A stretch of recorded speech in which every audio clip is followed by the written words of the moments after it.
আজ সকালে বাজারে যাওয়ার সময় দেখি প্রচণ্ড পরিমাণে কুয়াশা পড়েছে, চারিদিকে কিছু দেখাই যাচ্ছে না। আর আমাদের বাড়ির পাশের মাঠটা দেখো, তাকালে কিছুই দেখা যাচ্ছে না। তো যাই হোক, বাজার থেকে ফিরে আগে একটু চা আর বিস্কিট খেয়ে নিলাম। আর আজ না বাজার থেকে ওই একটু রুই মাছ আর একটু চিংড়ি মাছ কিনে নিয়ে এসেছি। রুই মাছটা রান্না হবে এই শিম আর আলু দিয়ে, আর চিংড়ি মাছটা হবে বাঁধাকপি দিয়ে ঘন্ট করা হবে।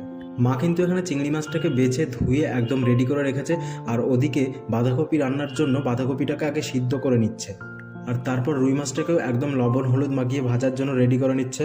বন্ধুরা, তোমরা কি রুই মাছ শিম দিয়ে কখনো রান্না করে খেয়েছো? যদি খেয়ে থাকো অবশ্যই আমাকে কমেন্টে জানাবে। আর জানো তো, মাছটা যখন কিনতে গেছিলাম তখন মাছের সাথে একটু তেলও আমাকে ফ্রিতে দিয়েছিল। ওই মাছের তেলটা করার জন্য মা আবার ভাইকে বাজারে পাঠালো বেগুন আনতে। তো যাই হোক, এখানে রুই মাছগুলো ফ্রাই করা হয়ে গেছে, এবার চিংড়ি মাছগুলো ফ্রাই করে নিচ্ছে।